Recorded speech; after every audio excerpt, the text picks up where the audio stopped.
Wow, the parallels between the United States and Australia is insane. So there's been a hubbub lately regarding student debts in both countries, but for different reasons. In the States, I've seen that you guys have to start paying back your debts. Meanwhile, here in Australia, we've just had our student debts cut by 20%. This has saved me about $8,700 on my student debt. Meanwhile, the compound interest on student debt in the States absolutely explodes the amount of said debts. I never realized how bad the student loan situation was in America, since here in Australia, our student debt gets indexed, which still means it inflates in value, but our interest percentage increases are substantially smaller. They were always tethered with the CPI figure, which is always much lower than the 13 to 17% I've seen in the States, but lately they've adjusted it to be either the lower of the CPI or the wage price index, WPI.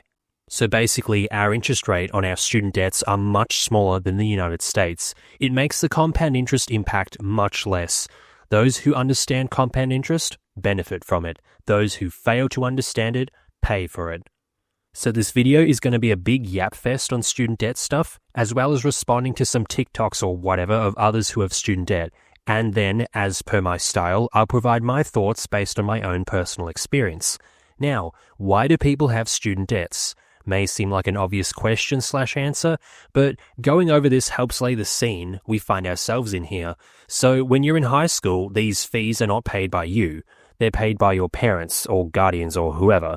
At least they were for me, since I went to a private school. Education wasn't really that flash. Maybe public schools are exponentially worse. I only got sent to a private school because my parents' logic were the kids were better behaved. AKA, the chances I end up in a friend group who does drugs is a lot lower than in a public school. Which does make sense, but there is definitely those groups at private schools, I can tell you that. Really stung my parents' wallets doing this. Even at public schools, there's still school fees and whatnot. But my point is, you, as the student, are not paying for any of this. However, when you graduate, the option of university/college is usually pushed onto you. I think the past couple of years that sentiment is changing.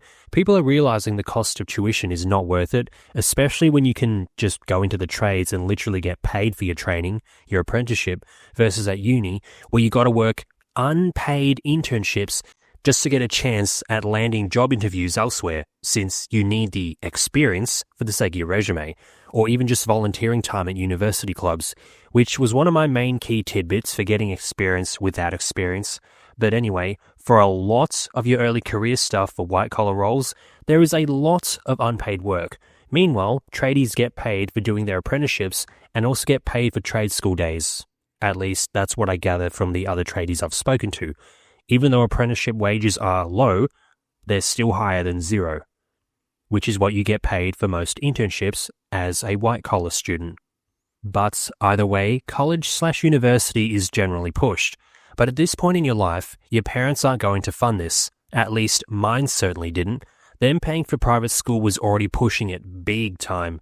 So most students only have two options. 1, pay your way through your tertiary education, or 2, take out government debt to cover your tuition costs.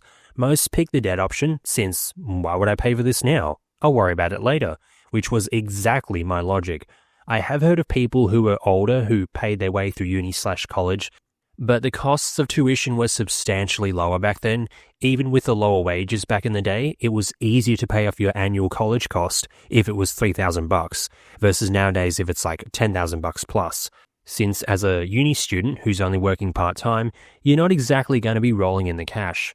It is possible, but I know a few friends who worked full-time jobs such as being a KFC manager all the while doing full-time uni, and guess how long that lasted? In every one of these cases, it lasted for a few months, tops. Now, I'm no stranger to the grind, me and my 7-day work weeks, and lately my 70-plus hour work weeks. However, it's different when you've gotten slowly accustomed to it over time versus being an 18 to 19-year-old being thrust into it. And even then, above all that, you're young. This is the first time in your life where you've had a bit of freedom. No school routine to stick to, hey? May as well live it up a little. So why pay for my education when I can pay for that later, whilst I use my money on nights out, lunch with friends, etc.? So, most of us take the debt option. I couldn't actually pay my way through uni anyway. I remember having $1,000 in my bank account was considered peak when I was 18 to 19, I was getting maybe 10 to 15 hours max a week at my supermarket job. And even then, I had no license early on, so I could only do select shifts that worked around when my dad could drop me off. I can tell you, 10 to 15 hours a week at a wagey job is not enough to pay off my tuition. And like I said, even if I had this option, I wouldn't have done it. I would have always chosen the debt option. Now, here is where things diverge between Freedom Land and Kangaroo Land, the interest on this student debt. Now, here in Australia, they try and pull a sneaky one. They tell us this student debt does not have interest, but instead they say it has indexation, which means the value of the debt goes up with whatever figure the CPI or the WPI is now, whichever is lower. Back in the day, it was strictly tethered to the CPI. So it's like a variable interest rate. It serves the same purpose. The value goes up over time. So here in Australia, the interest on your student debt was usually somewhere between 2 to 3%. Meanwhile, I've seen huge interest rates on student debts in the States, some as high as like 17%. Good old ChatGPT here says there are some student debts in the States that hover around 6.5%, still much higher than Australia on average, but a lot less than the 17% figures I hear about. But those are for private institutions, which naturally are more expensive than other alternatives. So, it's a better deal having student debt in Australia versus the United States. But usually, United States white-collar salaries pay much more. I'm in the accounting field, and while it still pays pretty good here in Australia, it pays much better in the States. I lurk the accounting subreddit, which is mostly focused in America. I see what you Freedom Unit guys are making. It's even worse when you factor in the exchange rates too. 140,000 United States dollars is almost 220,000 Australian dollars. Wild. And 140,000 bucks isn't even that unrealistic from what I see.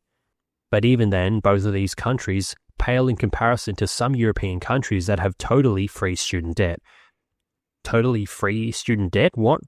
I wrote the script wrong. I was meant to say something like free university tuition. But in exchange, your tax rates in general are much higher. So, take your pick. I have heard of a loophole where you can study at a European uni, then leave and get a job back home. I feel this is too straightforward for a European uni not to notice. Like, the European taxpayer is paying for your education and now you take those benefits and move back home? Surely that can't be how it actually works. But I have heard about this. I see benefits to all sides. I wouldn't mind the no student debt, but I also wouldn't mind the lower income taxes with the lower student debt interest rates, even though us Aussies get taxed a fuckload in literally every other aspect of life. And then again, I also wouldn't mind the higher student loan interest rates if I was paid exponentially better either, such as in the United States. Pros and cons to all three sectors here. So why do these student debt balances get absolutely out of control? Well, the same way compound interest works in your favor in terms of stock market investing, it works against you in terms of your debt. And in a lot of cases, people make repayments and they barely see the balance go down. The same thing works in the early stages of a car loan or a mortgage. Let's use me for example. Here is an Excel chart I have that has been tracking my mortgage repayments. Basically, one row shows how much I paid, the other rows show how my balance has moved after the payment, which then shows how much interest I ended up paying. If you're confused about how my mortgage balance has moved, it's because I bought land and then built a house, which means you don't start repaying your entire mortgage straight away. Your mortgage grows as your house progresses.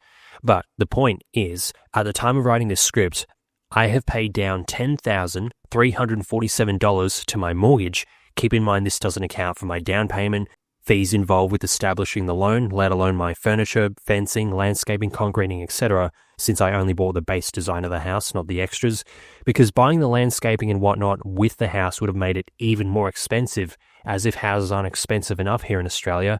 So, out of this more than $10,000 amount, $7,693 has gone to interest, aka the bank. The bank has made almost $8,000 off of me in the short time I've had a mortgage. Only a bit under $3,000 has gone to actually reducing the balance of my loan.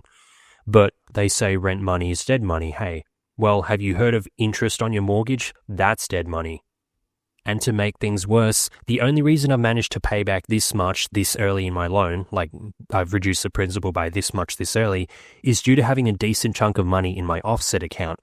For those who don't know, an offset account reduces the interest you pay on your mortgage. Basically, it acts the same way as if you had paid off the loan, except instead of having to go through the methods on withdrawing that excess repayment back out later just in case you need it, it just sits in a specific bank account so that you can use it whenever you want. Example, if my loan is $400,000, I am paying interest on a balance of $400,000. But if I have $50,000 in my offset account, I am instead paying interest on a balance of $350,000, since 400k take 50k equals 350k. And this basically means you pay back your debt faster, since each minimum mortgage repayment you make pays off more principal compared to a usual mortgage repayment progression. This is a rough example of how repayments should have been calculated without any money in an offset account. My balance would be approximately about $410,000 without any money in it, versus it being about $408k now. According to my mortgage docs, I'm $2,966.14 ahead, which doesn't quite match up with my prior calculations, but as I said, it's hard to get this 100% right since my mortgage started off at around $195k, and I had more money in an offset account, so my first couple of mortgage repayments paid back way more principal than what would be considered normal at that point in the loan.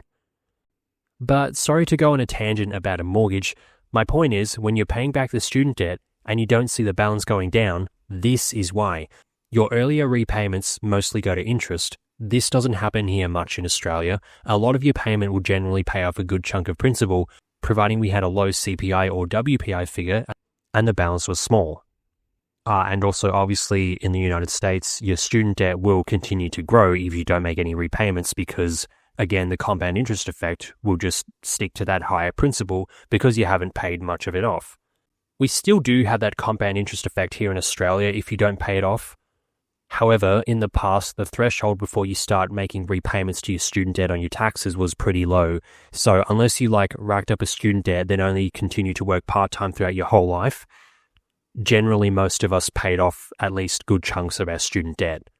So regarding this CPI or compound interest thing with student debts, me for example, my student debt increased by only 1.5% in my first 2 years of having it. We can see that here. My first bit of indexation was at 1.5% on a balance of only $5,040, resulting in $75 of interest. I don't care, I'm calling it interest. The balance goes up based on the principal amount and a certain percentage figure. That's interest. Call it indexation if you want, but I'm calling it interest. Just because you called it something else doesn't make it different. So $75 of interest on my student debt around June 2016. My next interest increase was $209.62, significantly higher this time, but the percentage rate was again only 1.5%. Funny how low the CPI figure is when you totally don't explode M2 money supply, hey? But obviously the interest amount was larger due to it being applied to a larger balance, since I was further into my studies at this point. And while we're here, let's just go over the rest of my student debt journey, shall we? So this is my first bit of student debt. Started out a bit under $5,000 per semester in total. I have no clue what the $95 amount is, maybe some add-on for some shit, I don't know, and I don't care. Far too late to ask about it now anyway. Here's the image you just saw before. Besides the indexation interest amounts, I have no clue what these amounts were for, since they vary widely. I am pretty sure the $3,724 figure was because I only did 3 units in trimester 1 of 2016, and then $5,220 was for 4 units in the next semester. I'm pretty sure, but then I don't know why that amount was put on the 19th of Jan 2017, but again, whatever. Far too late to ask anyone at uni about this now anyway. Next, a lot of student debt. Now they're starting to split up the unit costs as opposed to lumping them together. As you can see, just racking up debt for my classes. The $6,567 amount was for a study abroad tour. You could take a loan from the uni, and by extension the government, for your study abroad tour, which I took full advantage of, since back then I had maybe $4,000 tops in my bank account. Since I'm a bit older at this point, I'm not 18 years old anymore, so I could manage to save more than $1,000. And the flights and course fee alone cost just about that, if not more. On top of this, if you're a regular here, you already know this, but for anyone who's new here, I'd failed a total of 7 units throughout my time at university. So what does this mean? That means I paid through debt for courses/units that I didn't even complete. This will tie into reactions later, but this is 100% my own fault. Yes, I was young, not giving a shit about my studies, but it's still my own fault. Or at the very least, it's my responsibility. A good chunk of my student debt is made up of repeated units and a study abroad tour. Depending on how you want to look at it, the Australian government has basically either paid for my study abroad tour and a unit or two, or they basically paid for all my failed units. Interesting, but yeah, lots of unnecessary student debt. More debt accumulation here. You can see on the 1st of June 2018, the interest on my student debt was 1.9%. Far less than what you see in the United States. And at the top, 1st of June 2019, 1.8%, only $722.82 in interest on a debt balance of around $40,000. Not too bad. Now, here we are basically done with uni. The bottom debt of $110, no clue, but I was done with my bachelor's degree here, and yet another interest amount of $886.03 at only 1.8%. Crazy how low the CPI figure was back in the day, before COVID, before massive M2 expansion. So you can see here the 4 instances of $625 in debt accumulated. This was for my graduate certificate of artificial intelligence for business. I had lost my job due to COVID and my career was on life support. So to help it, I decided to go back to uni during the lockdowns. The government had given incentives for areas they felt they would have a skills shortage in, since, no migration. So got to rely on the domestic labour force. I did this AI thing since even back then, even in 2019, I know this is 2020 when I did the thing, but I heard of AI back in 2019 as well. I started hearing all about AI and how it's coming and how it can impact accounting. So I figured I'd get ahead of it. If my career is already on life support, since, I'm a graduate with barely any experience, and it's not like I can milk resources at university like university clubs anymore since I'm no longer a student, then I am definitely cooked if AI starts becoming a big thing, since they definitely replace me if I had no experience. So that's what this is. Spoiler alert, AI won't replace accounting, it'll just change it. I've talked about it before, and I have even more evidence since then that it won't replace accounting. I'll make a video on that in due time, but that's what this is. Unfortunately for me, this certification is basically useless. If you can tell me a single job in the labour market that requires this certification, I'd be glad to hear it. Employers would much rather you have experience in things like Copilot and Power BI as opposed to this certification. And anytime you see compulsory repayment credit, that's just when my income was high enough to start repaying back this debt on my taxes. I'll talk more on how student debt is repaid in Australia later. And this is the last bit of my student debt currently. There will be a massive cut to it once the 20% debt cut comes through, and there will also be a huge repayment once I do my taxes, since I'll for sure owe thousands on my student debt. But the current balance is around $43,000. It'll get cut to about $34,000 after the 20% student debt cut, and then I'll likely owe around $6,500 plus on my student debt, bringing my balance to around $28,000 to $29,000, substantially less than what it is currently, even though I'm not worried about this at all for reasons I'll mention later. So it's pretty hard for student debts to blow out of proportion here in Australia. Yes, some of us have huge debts, but at least the interest amount is generally quite tame, except for in 2023. See here, 1st of June 2023, indexation applied on help debt, student debt, of $48,061 at 7.1%, $3,412.33 in interest for that time frame. Meanwhile, my repayment for my student debt for that year was $4,027.60. I paid less than $600 towards my student debt in that year, despite paying over $4,000. This is where student debts can get out of control. If the interest rate is high, the total principal is high, and the repayments are small, then it snowballs. Now, in this case, the Labor government, the political party that was in control at the time, and is still in control, reduced our student debt back then. Instead of the 7.1% indexation amount that matched the CPI, they changed it to the WPI, Wage Price Index. So they gave us a credit back. You can see here on 11th of December 2024, the amendment to indexation, I received around $2,200 off. So basically, they removed a good chunk of the interest applied back in 2023. And I think 2024 as well. So the government here is quite kind to those who have student debt balances. I'll come back to this point later in the video. But for now, let's check out some of the student debt balances from the general public on TikTok. I recently posted about the fact I'm 26 years old and I'm in $95,487.73 worth of debt, and I want to talk about it. Up until 24 hours ago, I did not know that was actually the total of all of my debt, credit cards, and student loans. That number also does not include my auto loan, and if we are adding in my auto loan, the total number is $110,938.83. Since totaling up all of my debt, I don't think I've actually gotten one good breath of oxygen in the last 24 hours. I feel like there is an elephant sitting on my chest, and I don't think I can sit still because all I keep repeating is $95,487.73. All of this debt was racked up through decisions I made between the ages of 18 and 26. My first associate's degree I got from a community college and I didn't have to pay for because of the Pell Grant, but I decided to go to a university and got my bachelor's degree, which is where I really started to rack up the debt. Then in the last 2 years, I decided to finish a nursing degree at a community college in the last 2 years, but that's where I started to rack up even more debt. What really sucks is realizing that the majority of these student loans is not from tuition. It's actually from living expenses and living way above my means. My debt comprises of 2 credit cards, 5 federal student loans, and 5 private Sallie Mae loans. I can handle the federal student loans, but when I tell you Sallie Mae is bending me over and not in a way I like, it's actually insane. Sallie Mae is genuinely evil and they prey on young students. And the reason why they take advantage of young students is because they know if you're reaching out to a private loan like that, you genuinely need it. Out of the 5 Sallie Mae loans I have, one of the interest rates that is the highest is 16.28%.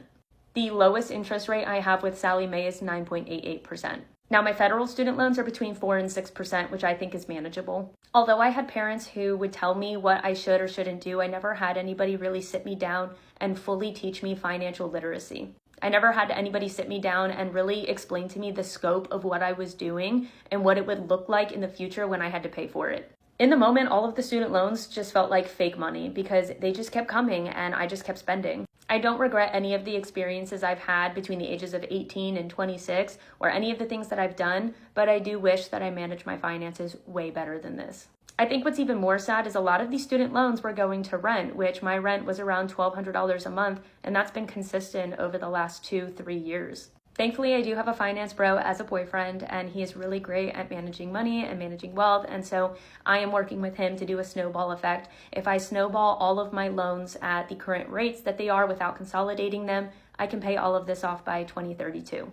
It's really sad because I'm excited about starting my first nursing job next month, but at the same time, I know that all of the money I'm making is going to debt. I'm turning 27 this year, and I wish I could be thinking about starting a family or getting married or buying a house, but really, I can't think about anything but paying off this debt. The last thing I would want to do is bring a child into this world while I have debt hanging over my head. So it almost feels like my life is kind of on hold right now, but I feel like it's even more motivation to just pay this off as quickly as possible. It is what it is. What's done is done. And at the end of the day, if you are in your early 20s and you're thinking about taking out student loans, I urge you to reconsider and ask yourself whether or not you really truly need it. If I knew then what I know now, I would tell myself that no experience, no desire, no want is worth the stress that I feel now. Well, at least she got a useful degree in nursing out of it. Could have been much worse. It could have been for a useless degree. And her closing point on the experiences not being worth it is interesting. Many people say they don't regret their time at university despite the huge debt they accumulated. Maybe they're coping to justify the bad mistake they made. Who knows? But to each their own. Next reaction.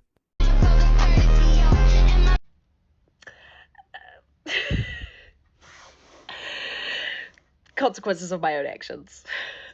Wow, she took accountability and didn't try to blame everyone else. That was more surprising than the doubling of the debt, in my opinion. Okay, but you can't freak out. Is that what you presently owe? Yes. The one on the top? Mm-hmm. Okay. I mean, we have a lot of work to do. But... Okay, my reaction to this is shown in my response to the comments on this TikTok. This comment, I don't think student loan debt should be forgiven, but it should be capped at a low or no interest. I agree on the fact that it shouldn't be forgiven, despite the fact that 20% of student debt was forgiven here in Australia, and I benefit from it, but it shouldn't be on the taxpayer to pay off the liabilities of others. I'd rather 20% of my mortgage be forgiven. That is a much higher balance, but no chance that happens. You never talked about this before getting engaged? My thoughts exactly. See, as an accountant, I cannot fathom getting into a serious relationship without knowing the financial situation of your partner. I'm aware it happens, but I just cannot see how I'd ever get into this situation. If you've seen my dating standards type of videos, you'll know that one of my primary standards is a woman who has her own money, but this will tie into reaction shortly. Why is he just finding this out? People are getting engaged without discussing their financial situations first? Exactly, if you're going to get intertwined and join bank accounts and whatnot, why would you spring it on your partner about your liabilities later? Assets, liabilities, net worth, income, expenses, all important, not only as an accountant, but as a lifelong partner. At least he said, we have a lot of work to do. Now, a lot of comments said this, and I disagree strongly. What do you mean, we? That debt was your decision. It is not your partner's burden or responsibility to take care of this. If he meant we have a lot of work to do, that would imply he's going to help pay it off. Fuck that. Pay off someone else's bad decisions? Nope. Now, I know that a lot of people disagree with this. You personally would financially help your partner. But at my current stage in my life, that is good income, I own a pretty sweet house with an affordable mortgage, I do not need the financial help from a partner. I sorted myself out myself. So why can't you? I can guide you for sure. Give you the tidbits, but why would I divert my resources to bail you out of your bad decision? Not my responsibility, not my obligation. You're an adult, deal with the consequences of your own actions. The same way my student debt is larger than it otherwise should have been because I failed units early in my degree and now I got to pay for it. Yeah, the Aussie government basically removed all those mistakes, but if I hadn't failed those units, they would have just straight up cut the debt for classes that I did end up passing. I wonder if instead of gambling my money on Trump and Albo to win their elections, instead I gambled on Kamala and Dutton, and I lost my money. And I went into gambling debt. I guess my partner should have to help me out with that, huh? Teehee, oopsie, the stars in the sky told me that I should accumulate debt, but it's okay, my boyfriend will help pay it off, teehee. I really don't like that attitude of, you should love me for who I am. You need to help me out with this. Nope. Now, this attitude drastically reduces the dating pool for me, since I would just not get intertwined with these types of women, but I'd much rather be single than deal with some chick who acts entitled to my money just because I made up for my bad decisions earlier in life and now I've worked hard and made fantastic decisions and now I have plenty of funding and income generating skills to live comfortably. That does not mean I need to divert any of these resources to bail you out of your own bad decisions. If you want to bail your partner out of their bad decisions, that's totally fine. Your relationship is your own. But if you then end up breaking up, don't expect them to return that money they pay to you. Responsibility, and I think I had to pay off my own debt, and I also don't want to be dependent on him to that point. If anything bad were to happen to us, I would feel so guilty if I was like, ooh, and I stole $27,000 from this man, because I would not end up paying it back. I know that as a fact. Like, I'm gonna run away with $27,000 if he were to just pay it. And also don't complain to me that you're financially struggling after you depleted your stock portfolio / emergency funds to help someone else who can't take responsibility for their own actions. What I'm getting at is no one is entitled to my money. Just because I have money doesn't make you entitled to it just because you're my partner and you made bad decisions. Okay, long one, but let's move on. We should normalize discussing finances before moving in together. It's wild that people don't do this already. His response was great. He didn't panic. Yeah, because he was on camera. And again, the entitlement. Look at this horrendous debt, but teehee, I'm just a girl. We're getting married now, so it's part his responsibility. Already ranted about this shit. Pay your own fucking debt, lady. Strong, independent woman. Should have had that conversation long before the engagement happened. Yep, exactly. Part of me believes that she intentionally withheld this information because she knew it was a huge negative for her, and now she sprung it on him because he's in too deep, which is a deceptive tactic. Smart, but deceptive. If I'd spent years with some chick, and then she sprung it on me that she had horrid debt or a high body count, I would probably be like, well, obviously not ideal, but I'm not willing to throw away years just for that. But if you're me, you'd scout this kind of stuff out early. Would scout this shit out within the first few weeks tops. It's a student loan. She went to school. It's not like debt from shopping. Okay, yeah, I guess. But shouldn't she have a good income from her high student debt? Surely if it's high, she went for something like medicine or law, yeah? Those tuition costs are insane, but they pay good coin afterwards. So yeah, I do get it. Would much prefer student debt over shopping debt, but my point earlier stands. Not my obligation to bail you out of your decision. Do you want to bail me out of my bad decisions? I mean, that argument kind of doesn't work since most of my decisions over the past few years have been smart ones that have worked out really well. But whatever, moving on to the next TikTok. I'm literally going to be in debt for the rest of my life. I just went on to the ATO to make a voluntary payment to my HECS debt, and it was $38,000. It was indexed by 7.1% last year, so it went up $2,300. So I just paid off $2,000 tonight, but it's going to get indexed in the new financial year, so it will probably increase by like $1,200 at least, which means I really only paid off like $800 over the whole year. That is fucked. Like, how the fuck am I supposed to pay this off? I'm just so glad that I went to uni for 3 years to get a degree, only to graduate, struggle finding a job in that area.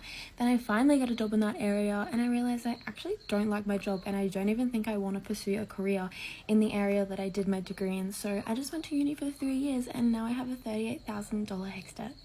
I'm just so fucking glad I listened to all those teachers in high school who told me that I needed to go to fucking university. But seriously, they don't tell you. They just say go to university, otherwise you're not going to be successful.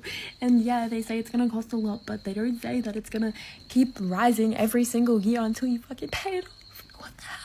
There definitely isn't enough education around that, and maybe that was naive of me, but literally nobody around me told me that it was going to get indexed and it would be impossible for me to pay it off. If I had known that, I probably wouldn't have gone to university. So my advice is, don't go to fucking university. No, I'm just kidding. Go to university if you know that that job is what you want to do and that you need a degree to do that job.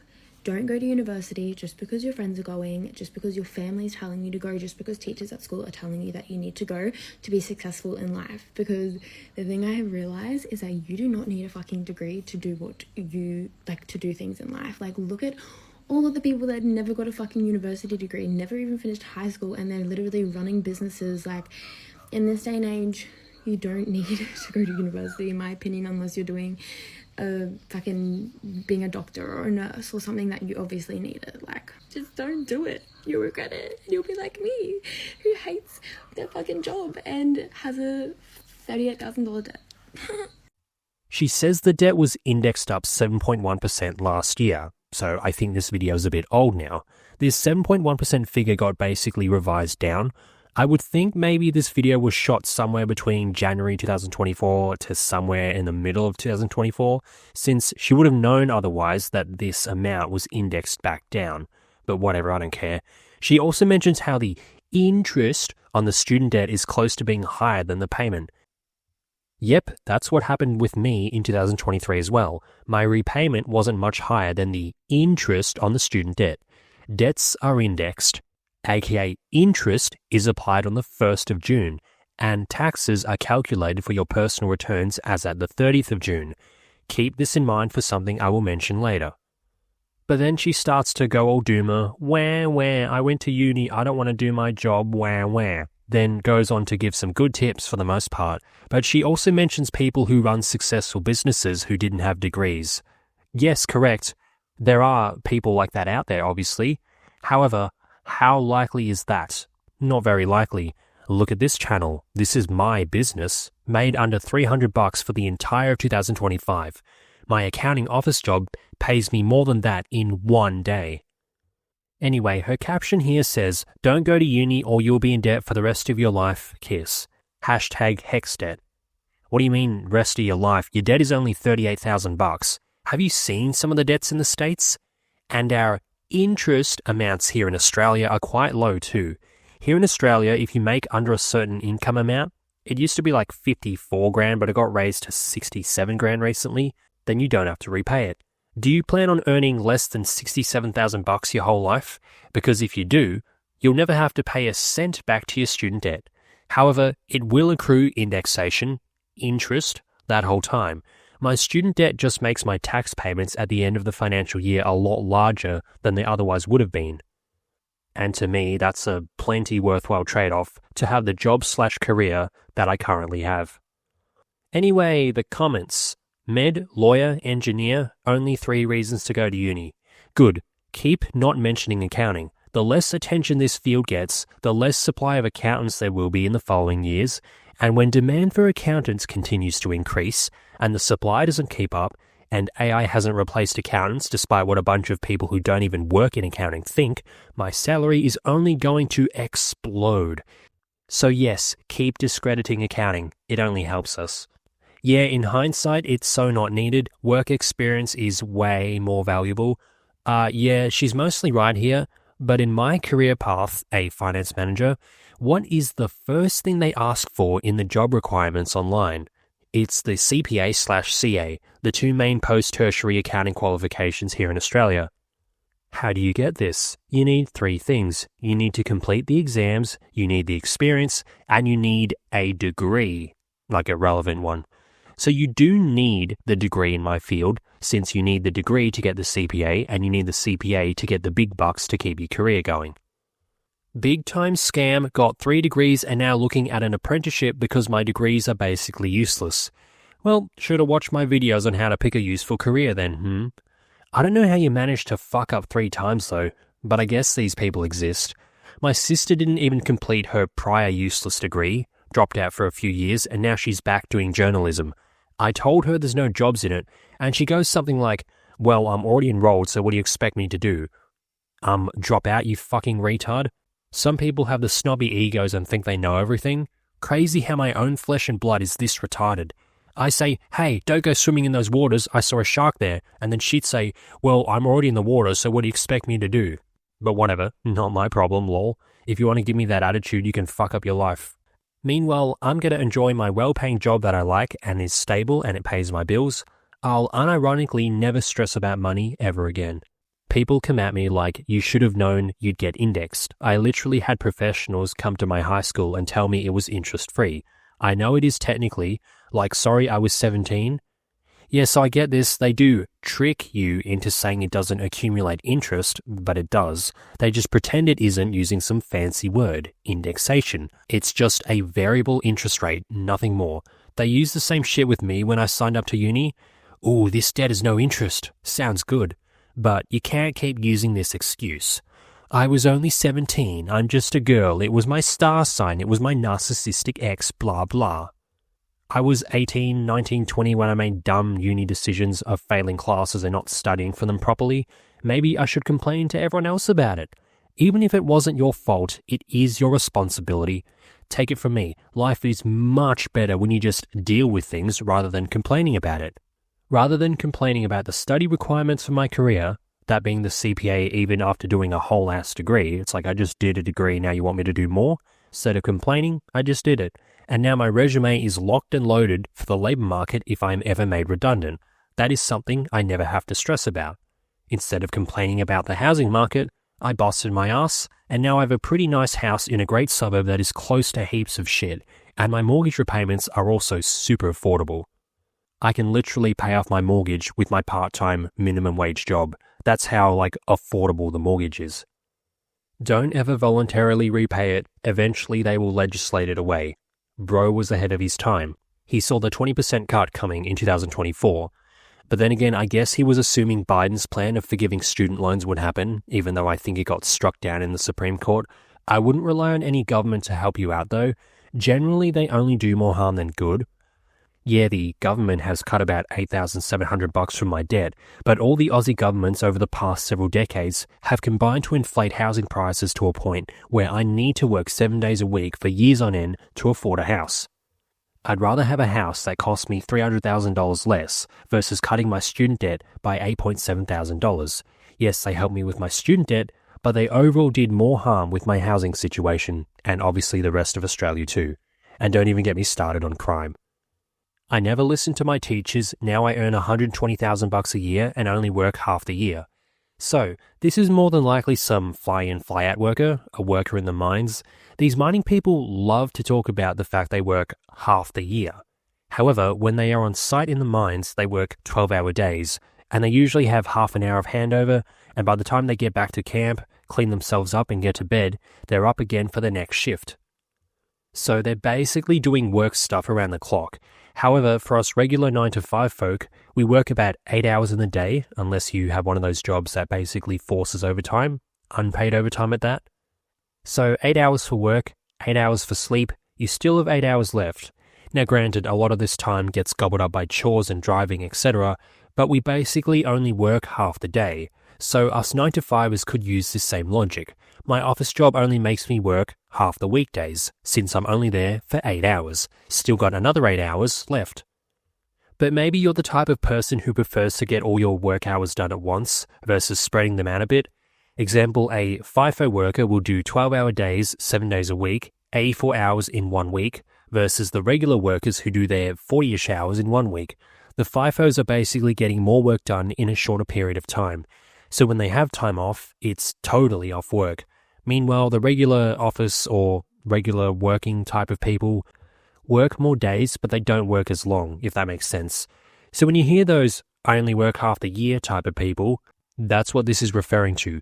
Technically, most of us only work half the year too, since an 8-hour day at work still leaves half the day, meaning you're only working half the time. When I got HECS, I was told the amount sits there and you pay it off from your income. Indexation was never mentioned. Wow, that's actually wild. They should have definitely mentioned indexation at least. My guess is this person didn't listen when they mentioned it though, to be honest, since the word indexation is thrown around a lot when you first start up at uni. If you couldn't work out HECS when you signed up, how are you going to manage understanding what you need for a useful degree? I was a 17-year-old child when I signed up kiss kiss. I hate that fucking passive-aggressive kiss shit. Fuck you. And once again, here we go.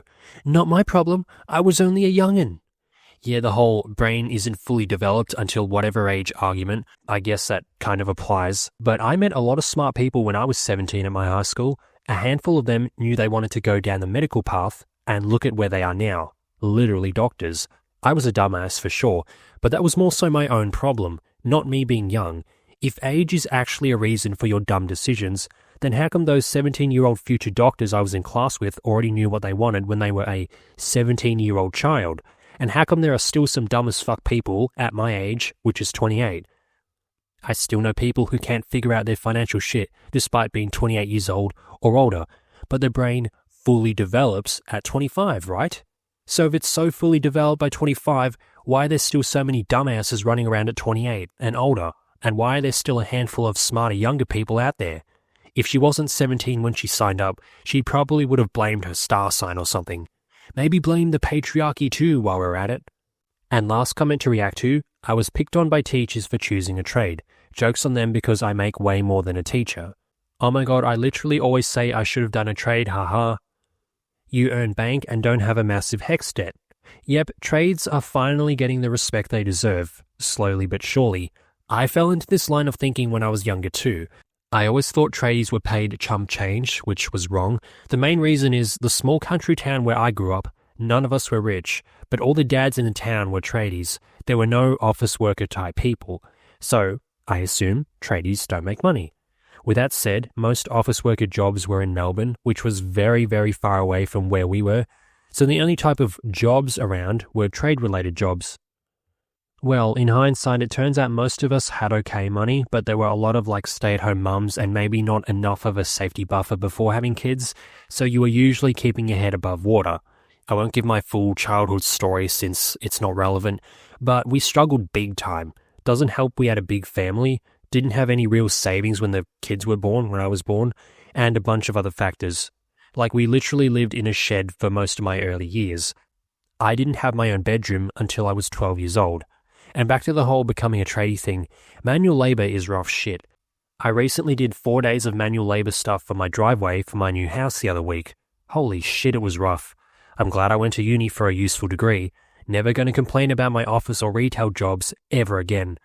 But then again, a lot of what we did could have been done with machinery, so most tradies wouldn't have to do the stuff I did over those 4 days. But either way, pick your poison, go to uni, accumulate debt, and have to do a lot of unpaid work just to get experience, or do a trade where you get paid for your learning, but be subject to manual labor.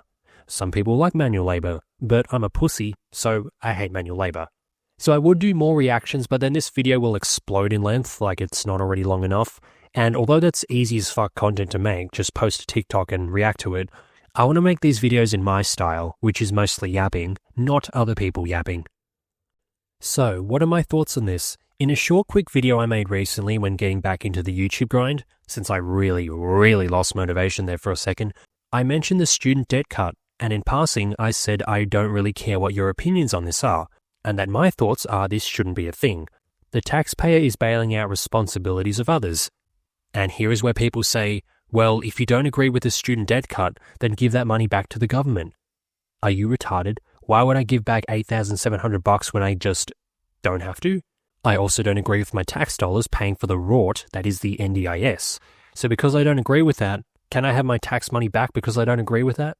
Another argument in favor of the student debt cut is, well, this goes towards paying the debts of the doctors of the world. And yes, although I am in favor of that, doctors get paid plenty enough money anyway. They'll be fine. And chances are most of the existing student debt belongs to students who got some useless arts degree or some shit. If they release some statistics showing what degrees had their student debts cut, I guarantee a lot of them are the useless degrees, since generally those who got useful degrees manage to pay back their student debt within a short enough period of time, to the point where they don't have an existing student debt.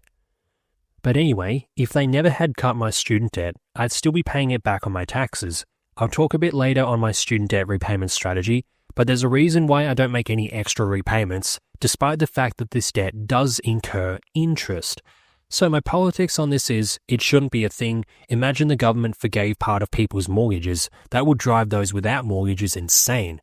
However, it ultimately doesn't matter because it is what it is. If you're in Australia, you get a pretty good deal on student debts, but in turn you get shafted on salaries since they're much higher, in accounting anyway, in the United States. Meanwhile, in the States, you get shafted on your student debts, but in exchange, you get much higher salaries than we do here in Australia. Oh wait, do you? Let's talk about that quickly. Since the university students are so much smarter than the tradies and others who didn't go to uni, why weren't you smart enough to get a high-paying job then? Should have picked a useful degree, I wonder if I've made videos about how to pick a useful degree before.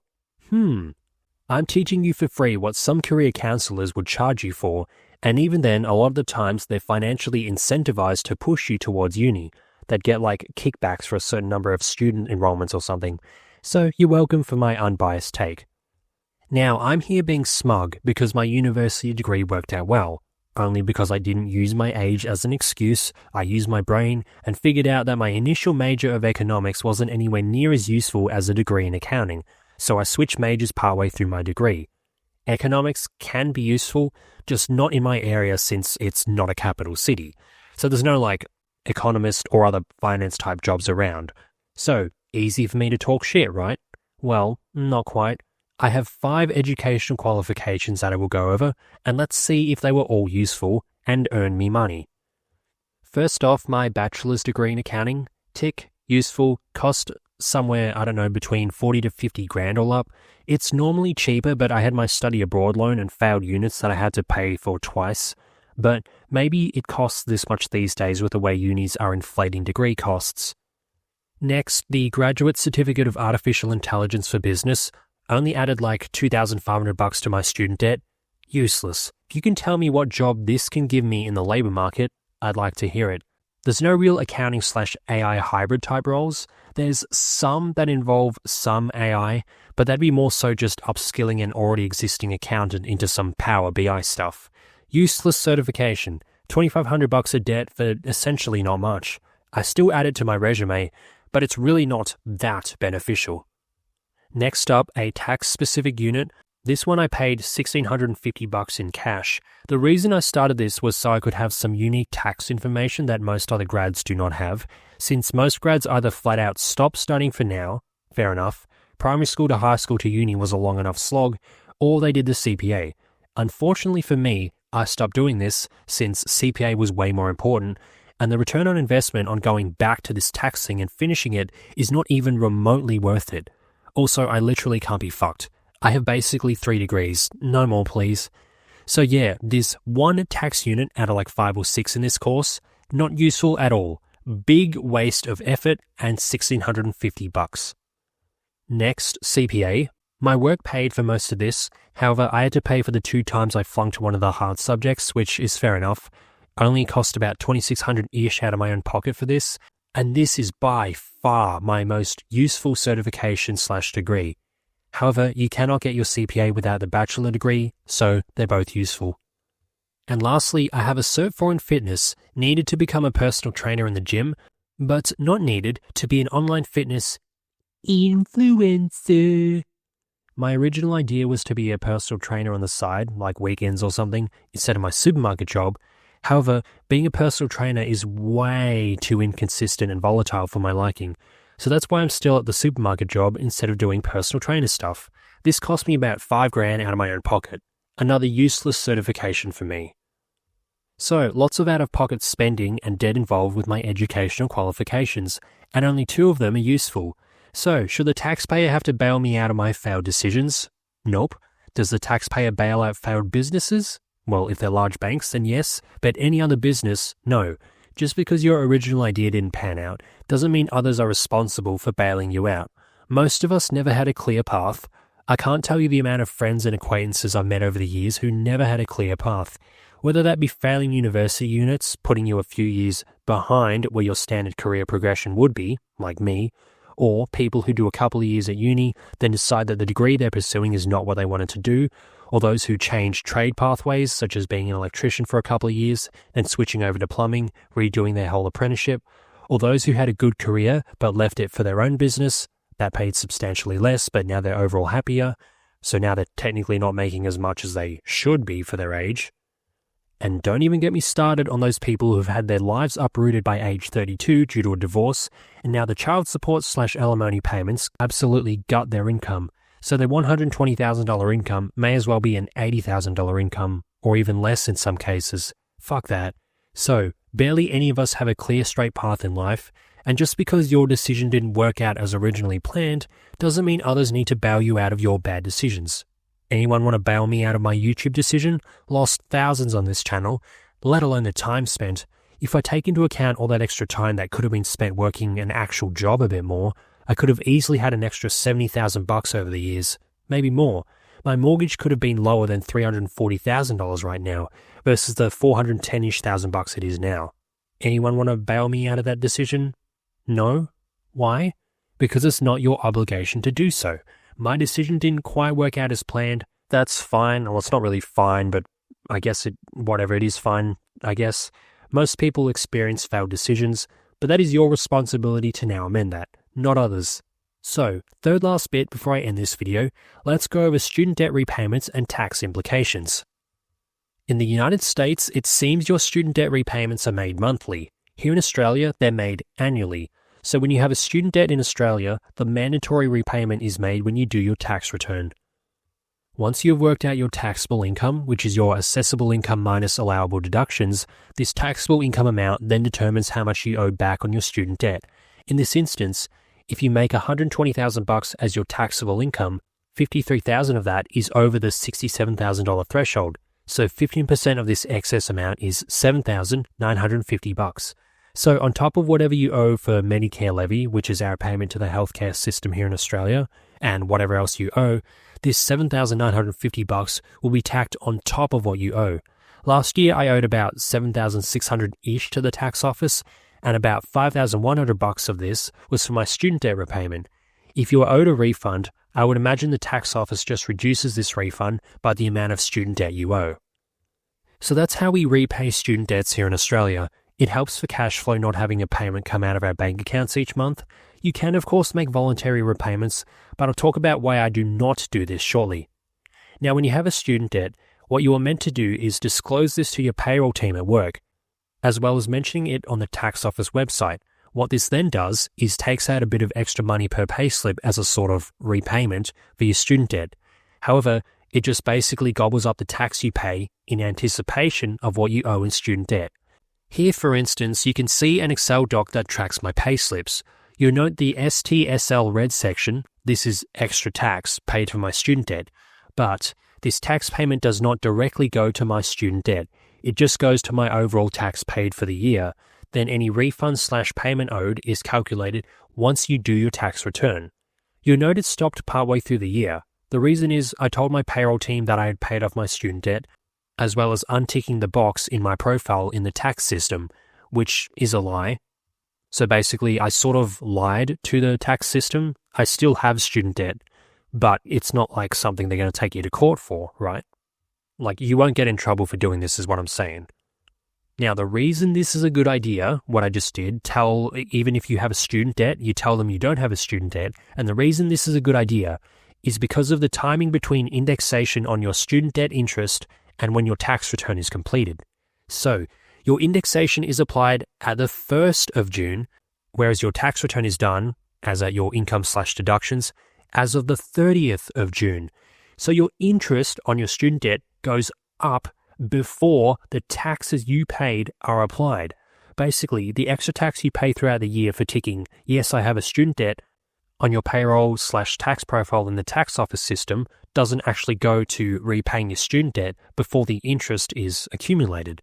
So let's use a brief example here. I've got good old ChatGPT to give me a guide. As per with any AI software, they give a bunch of yapper, so I've skipped forward through all that ChatGPT yapper and went to the summary table here. But basically, instead of ticking, yes, I have student debt on your tax profile and payroll profile, just say no and just make some voluntary repayments yourself before the 1st of June. This example of being $65 better off over the span of a year doesn't sound like much, but little bits add up, and if you have way more tax taken out for student debt, or a much higher indexation rate, this figure that you save can get much larger. On top of all that, the longer money stays in your bank account, the longer it can earn interest or reduce your interest on your mortgage if you have an offset account. So this doesn't account for whatever money you can save by delaying these payments. Instead of having bits chipped away at per payslip, just save that money on standby for the 31st of May. Make a repayment then, and then enjoy a little bit less in interest. So that's a sneaky tidbit on how to pay less on your student debt. And no, it's not something you can get into legal trouble for, at least not to my knowledge. The reason the tax office asks and your payroll team asks if you have student debt or not is so they can take more tax in anticipation of your student debt repayment, since they know that most people aren't very good with their money or basic taxes, so they'd freak out when they realize they have a big tax bill, which includes a large portion of your student debt payment. But by them taking bits and pieces each week, chances are you'll have enough tax paid to cover most of it. Now, second last thing, my student debt accrues interest regardless of whether they call it interest or indexation, so the value goes up based on the principal. So, why don't you repay more of your principal?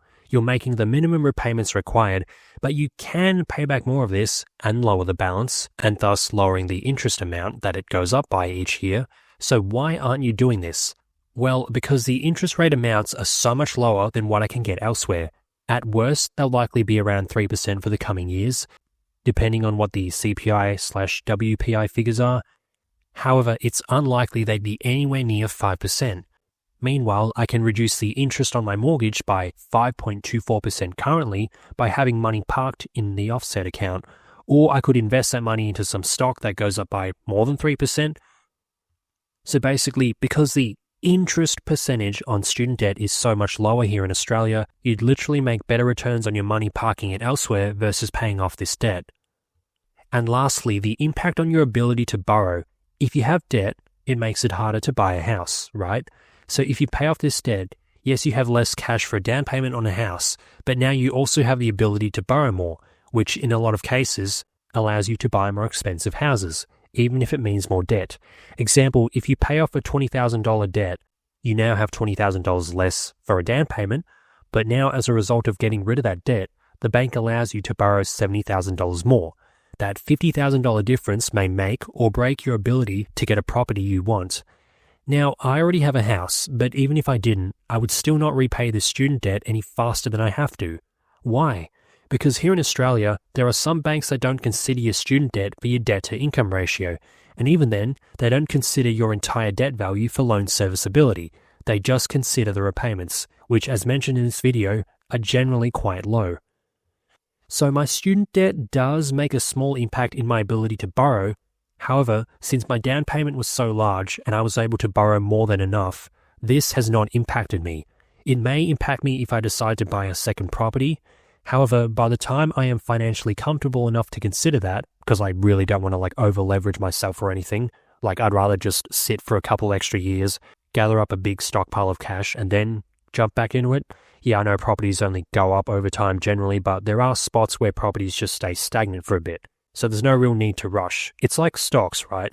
In general, over time, the whole market goes up, but there are periods where some stocks, some properties, stay pretty flat for a while. But even when I get to that case of buying a second property or looking at it, a few more years will have passed, and then I obviously would have had a bit more tax returns done, meaning I would have repaid more of my student debt, and more than likely, my student debt will be below $20,000, likely even less. And who knows if Albo's going to cut more of the debt. So one bank, for instance, NAB, will totally disregard the fact that my student debt is less than $20,000. They'll disregard your student debt if it's below $20,000.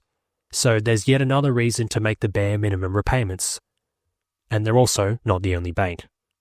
So in short, in Australia, you're generally better off paying only the minimum on student debts since the interest amounts are usually not that high, you can get better returns on your money elsewhere, and they don't really impact your ability to borrow for a mortgage that much. Okay, that'll do it. Big video here, and it could have easily been longer if I reacted to more TikToks. Reacting to TikToks would make for such easy content, and unfortunately, a lot of people seem to prefer that style over mine. So we'll see how well this video does and then reassess my strategy from there. But in the meantime, what's your student debt situation? How much do you have? And what's your occupation? And how much do you make from your salary as a result of your education? Or did you even use your student debt at all? Did you get a useful degree out of your student debt? Let me know in the comments. Thanks for watching. That is all.